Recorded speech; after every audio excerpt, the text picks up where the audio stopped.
Hello guys, welcome to Techbuzz. तो आज मैं कंपेयर कर रहा हूँ सैमसंग गैलेक्सी A37 और ओप्पो रेनो 15 का। सैमसंग में दिया है Exynos 1480 और रेनो में दिया है स्नैपड्रैगन 7 जनरेशन 4। ये दोनों फोन्स अराउंड 45,000 के प्राइस कैटेगरी में अवेलेबल है।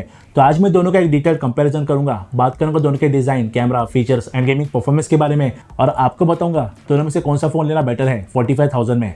लेकिन उससे पहले अगर आप हमारे चैनल पर पहली बार आए हैं तो हमारे चैनल को सब्सक्राइब करके बेल आइकन दबा लीजिए ताकि आपको फ्यूचर नोटिफिकेशंस आ सके। और अगर आपको वीडियो पसंद आए तो इस वीडियो को लाइक एंड शेयर करना मत भूलना। तो चलिए शुरू करते हैं।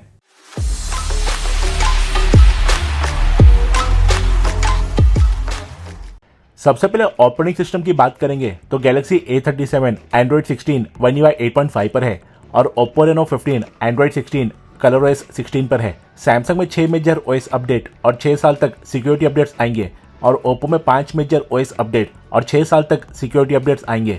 UI दोनों के स्मूथ है, मोस्टली कोई लैग वगैरह नहीं मिलता। एनिमेशंस काफी हद तक स्मूथ रहते हैं दोनों में, लेकिन थोड़ा लोड आने पर A37 में ऐप ओपनिंग में डिले दिखने लगता है। रेनो का ऑप्टिमाइजेशन थोड़ा बेटर है। सैमसंग में 13 और ओप्पो में 14 5G बैंड्स है। दोनों में वाईफाई 6 है और वाईफाई का रेंज दोनों का सिमिलर है। ओप्पो में ब्लूटूथ 5.4 और सैमसंग में ब्लूटूथ 5.3 है। सैमसंग में NFC भी मिलता है। दोनों में काफी कस्टमाइजेशन ऑप्शंस है, जिसे दोनों में काफी सारे विजेट्स है। दोनों में लॉक स्क्रीन कस्टमाइज कर सकते हैं और दोनों में कलर पैलेट फॉर UI वाला ऑप्शन है और दोनों में थीम स्टोर भी मिलता है विद वाइड वेराइटी। दोनों में कंपनी एप्स है ब्लोटवेयर्स के लिए, बट ओप्पो में additionally hot apps, hot games भी मिलता है जो ज्यादा बेकार ऐड देते रहते हैं। सिक्योरिटी वाइज सैमसंग बेटर है नॉक्स सिक्योरिटी की वजह से। वैसे अगर आपको दोनों में से कोई भी फोन बेस्ट प्राइस में खरीदना है तो मैंने यहाँ पर व्यू प्रोडक्ट्स में और डिस्क्रिप्शन में इन्हें टैग कर दिया है। आप वहाँ से इन्हें परचेज करते हैं बेस्ट डिस्काउंट्स में और साथ में चैनल को भी थोड़ी हेल्प हो जाएगी। अब स्पीड टेस्ट करते हैं इनका। सैमसंग में दिया है Exynos 1480 और ओप्पो में दिया है स्नैपड्रैगन 7 जनरेशन 4 और दोनों डिसेंट मिड रेंजर चिप है। अंटूडो बेंचमार्क्स में रेनो 3.8 लाख ज्यादा स्कोर करता है सैमसंग से। अब इसे परफॉर्मेंस में कितना फर्क पड़ता है वो देखते हैं। तो दोनों फोन्स सेम वाईफाई पर कनेक्टेड है और सभी बैकग्राउंड ऐप को क्लियर कर दिया गया है। सबसे पहले चालू करते हैं BGMI। सैमसंग में स्मूथ पर एक्सट्रीम FPS और बैलेंस से HDR तक सिर्फ अल्ट्रा FPS का ही सपोर्ट है, जबकि रेनो में स्मूथ पर 90 FPS, बैलेंस से HDR तक एक्सट्रीम FPS और अल्ट्रा HDR पर अल्ट्रा FPS का सपोर्ट है। BGMI पहले सैमसंग में ओपन हुआ है। अब ओपन करते हैं हंग्री शार्क एवोल्यूशन। ओप्पो में 6500 और सैमसंग में 5000 mAh की बैटरी है और ओप्पो में 8 घंटा 10 मिनट और सैमसंग में 7 hour 35 मिनट्स का स्क्रीन ऑन टाइम मिलता है। हंग्री शार्क ओप्पो में पहले खुला है। टॉप स्कोर है 1 all। अब ओपन करते हैं एसफाल्ट 9। दोनों 8GB वाले वेरिएंट है और दोनों में 12GB वेरिएंट भी आता है और दोनों में 8 या 12GB की वर्चुअल रैम भी मिलती है। दोनों में LPDDR5X रैम और UFS 3.1 की स्टोरेज है। ये गेम सैमसंग में पहले खुला है। नेक्स्ट चालू करेंगे बीच बगी रेसिंग 2। थर्मल्स की बात करेंगे तो दोनों में माइनर हीटिंग है गेमिंग में, लेकिन दोनों में कोई सीवियर हीटिंग इशू नहीं मिलता। यह गेम भी सैमसंग में ही पहले खुला है। अब ओपन करेंगे सबवे सर्फर। सैमसंग में 45 वाट और ओप्पो में 80 वाट की फास्ट चार्जिंग है वायर से और ओप्पो में रिवर्स वायर चार्जिंग भी मिलती है।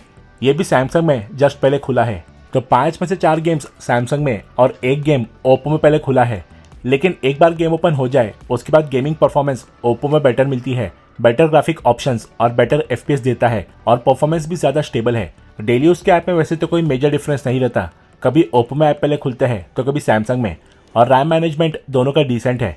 अब आता है डिस्प्ले पर। दोनों में 120 हर्ट्ज का डिस्प्ले है और स्क्रोलिंग स्वाइपिंग दोनों में काफी स्मूथ है। अब चेक करते हैं डिस्प्ले की ब्राइटनेस और सैचुरेशन। सैमसंग ऊपर है और ओप्पो नीचे। दोनों के डिस्प्ले के डिटेल स्पेक्स आप स्क्रीन पर देख सकते हैं। ओप्पो का डिस्प्ले HDR10+ और 1 बिलियन कलर्स कंप्लाइंट है। दोनों का डिस्प्ले काफी ब्राइट एंड वाइब्रेंट है, बट ओप्पो ज्यादा ब्राइट है और कलर्स भी ज्यादा पंची है और कलर टोन्स भी ओप्पो के ज्यादा एक्यूरेट है। बाकी विंग एंगल्स दोनों के अच्छे हैं। डिस्प्ले को टिल्ट करने पर दोनों की ब्राइटनेस ज्यादा कम नहीं होती, लेकिन साइड से देखने पर कलर टोन्स सैमसंग के चेंज हो जाते हैं। दोनों में 1200 निट्स का हाई ब्राइटनेस मोड मिलता है, लेकिन आउटडोर विजिबिलिटी ओप्पो की बेटर है। अब डिजाइन की बात करेंगे तो सैमसंग में ग्लॉसी फिनिश ग्लास बैक पर वर्टिकल कैमरा आइलैंड है और ओप्पो में ग्लॉसी फिनिश ग्लास बैक पर रिबन जैसा टेक्सचर है और यूनिबॉडी डिजाइन है जिसका कैमरा मॉड्यूल बैक पैनल पर ब्लेंड होता है। दोनों में फ्लैट मैट फिनिश फ्रेम है, लेकिन ओप्पो का एल्यूमिनियम और सैमसंग का प्लास्टिक का फ्रेम है। दोनों में ड्यूल 5G सिम और स्टीरियो स्पीकर्स का सपोर्ट है। ओप्पो में आयर ब्लास्टर भी मिलता है। सैमसंग में गोरिल्ला ग्लास विक्टस प्लस और ओप्पो में गोरिल्ला ग्लास 7i की प्रोटेक्शन है। दोनों में फ्लैट डिस्प्ले है, लेकिन ओप्पो में यूनिफॉर्म और थिन बेजल्स है, जबकि सैमसंग के बेजल्स मोटे हैं, स्पेशली चेन वाला। बाकी दोनों में पंचोल सेल्फी कैमरा मिलता है।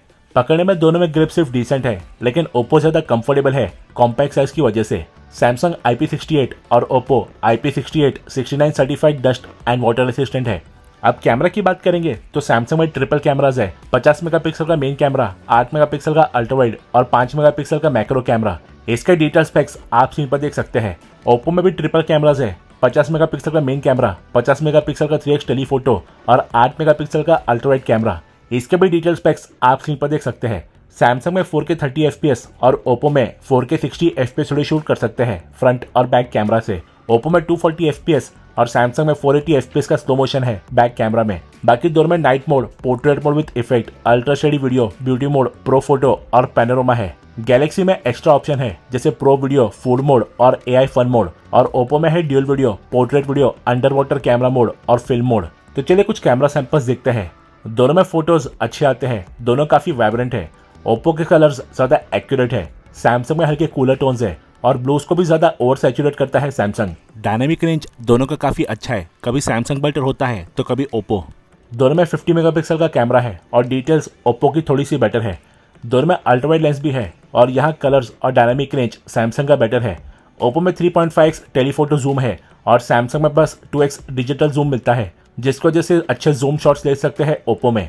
ओप्पो में मैक्स 120x और सैमसंग में सिर्फ 10x तक का ही जूम है और ओप्पो में डिटेल्स ज़्यादा बेटर आती है। HDR दोनों का अच्छा काम करता है क्योंकि हाईलाइट्स और शेडोज के बीच दोनों में अच्छा बैलेंस है। बस कभी ओप्पो बेटर होता है तो कभी सैमसंग। पोर्ट्रेट्स दोनों में अच्छे हैं, कलर टोन्स ओप्पो के ज़्यादा एक्यूरेट है, Samsung slightly on the cooler side है। डिटेल्स दोनों में अच्छी है और एज डिटेक्शन दोनों का डिसेंट है। ओप्पो में 3.5x टेलीफोटो से और सैमसंग में 2x पर पोर्ट्रेट ले सकते हैं, जो मेन सेंसर का क्रॉप इमेज होता है। अभी भी कलर्स ओप्पो के ही बेटर है और डिटेल्स ज़्यादा शार्प है। एजेस दोनों में अच्छे हैं। इंडोर पोर्ट्रेट में कलर्स ओप्पो के बेटर है लाइटिंग के हिसाब से। सैमसंग में यहाँ भी हल्के कूलर टोन्स है, डिटेल्स दोनों में अच्छी है और एजेस ओप्पो में बेटर है। बाकी इंडोर शॉट्स में कलर्स ओप्पो के ज़्यादा एक्यूरेट एंड वाइब्रेंट है और डायनामिक रेंज भी बेटर है। दोनों में मैक्रो मोड भी है, कलर्स कभी ओप्पो का बेटर होता है तो कभी सैमसंग का, लेकिन डिटेल्स ओप्पो में बेटर आती है। लो लाइट परफॉर्मेंस दोनों के अच्छे हैं, दोनों लाइट्स को अच्छे से कंट्रोल करते हैं। डार्क एरियाज में डिटेल्स कभी ओप्पो में बेटर है तो कभी सैमसंग में, लेकिन कलर्स ओप्पो के एक्यूरेट है। सैमसंग में मोस्टली हल्का सा ब्लू टिंट रहता है और ओप्पो शार्प है एंड लाइट सोर्सेज के पास फ्लेयर भी कम है।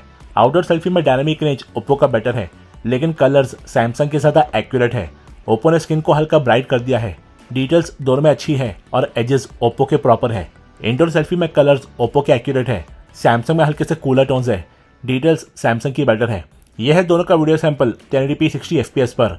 कलर्स ओप्पो के ज़्यादा एक्यूरेट है यहाँ पर, सैमसंग में थोड़े कूलर टोन्स है और ब्लू ज़्यादा ओवर सैचुरेटेड है। ओप्पो ब्राइट भी है, दोनों में OIS है और स्टेबलाइजेशन ओप्पो का थोड़ा सा बेटर है। डायनेमिक रेंज दोनों का अच्छा है क्योंकि हाईलाइट्स और शेडोज के बीच प्रॉपर बैलेंस है, लेकिन सन ऑपोजिट में आने के बाद ओप्पो हल्का बेटर बैलेंस मेंटेन करता है। सैमसंग थोड़ा डार्क हो गया है। यह है सेल्फी वीडियो। कलर्स यहाँ सैमसंग के ज़्यादा एक्यूरेट है, ओप्पो में कलर्स हल्के से वॉश्ड आउट है। स्टेबलाइजेशन ओप्पो का थोड़ा सा बेटर है। डायनेमिक रेंज सैमसंग का बेटर है। नाइट में कलर टोन्स ओप्पो के बेटर है, सैमसंग में अभी भी कूलर टोन्स है, लेकिन सैमसंग काफ़ी ब्राइट है। लाइट कंट्रोल दोनों का अच्छा है और दोनों अच्छे स्टेबल है। सिक्योरिटी बात करेंगे तो दोनों फोन्स में आपको इन डिस्प्ले फिंगरप्रिंट स्कैनर और फेस अनलॉक देखने को मिलता है और फिंगरप्रिंट स्कैनर और फेस अनलॉक दोनों ही ओप्पो के ज़्यादा फास्ट है। दोनों में AI फीचर्स मिलते हैं, जिससे दोनों में सर्कल टू सर्च वाला ऑप्शन है, जिसमें कहीं पर भी सर्कल करके गूगल के थ्रू उसकी डिटेल्स देख सकते हैं। दोनों में AI इरेजर वाला ऑप्शन मिलता है, जिससे ये अनवांटेड ऑब्जेक्ट और पर्सन को अच्छे से डिटेक्ट करते हैं और रिमूव करने के बाद का आउटपुट दोनों में काफ़ी अच्छा है। और दोनों में रिफ्लेक्शन रिमूवर भी मिलता है और दोनों में फोटो की क्लैरिटी एनहांस कर सकते हैं फोटो एनहांसर से। ओप्पो में लाइव कॉल ट्रांसलेशन है और सैमसंग में कॉल कैप्शंस का ऑप्शन है। दोनों में वॉइस रिकॉर्डिंग को वर्ड्स में कन्वर्ट कर सकते हैं, लेकिन ओप्पो में कुछ एडिशनल फीचर्स है, जैसे ओप्पो के नोट्स ऐप में टेक्स्ट को AI से रीराइट और कंपोज कर सकते हैं। ओप्पो में आप अपने फोटो से AI अवतार क्रिएट कर सकते हैं, जिसका आउटपुट काफी अच्छा निकल कर आता है। और AI वॉइस स्क्राइब नाम का फीचर दिया गया है, जो आपकी ऑनलाइन मीटिंग को रिकॉर्ड करके आपको उसका समरी देता है शॉर्ट में। तो अब करते हैं दोनों के स्पीकर का साउंड चेक। दोनों फोन्स में स्टीरियो स्पीकर्स दिए गए हैं, एक नीचे और दूसरा ऊपर की तरफ। तो पहले चेक करेंगे सैमसंग का साउंड।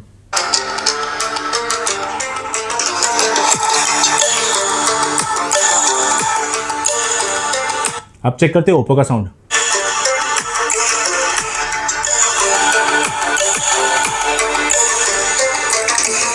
तो साउंड क्वालिटी की बात करेंगे तो दोनों में स्टीरियो स्पीकर्स है, लेकिन ओप्पो का साउंड ज़्यादा लाउड है, बाकी दोनों क्रिस्प एंड क्लियर है एंड डिस्टॉर्ट नहीं होते, तो ओप्पो ओवरऑल थोड़ा सा बेटर है। लेकिन सैमसंग में आपको हेडफोन्स के साथ डॉल्बी एटमॉस का फीचर देखने को मिलता है, जो काफ़ी अच्छा आउटपुट देता है हेडफोन्स में।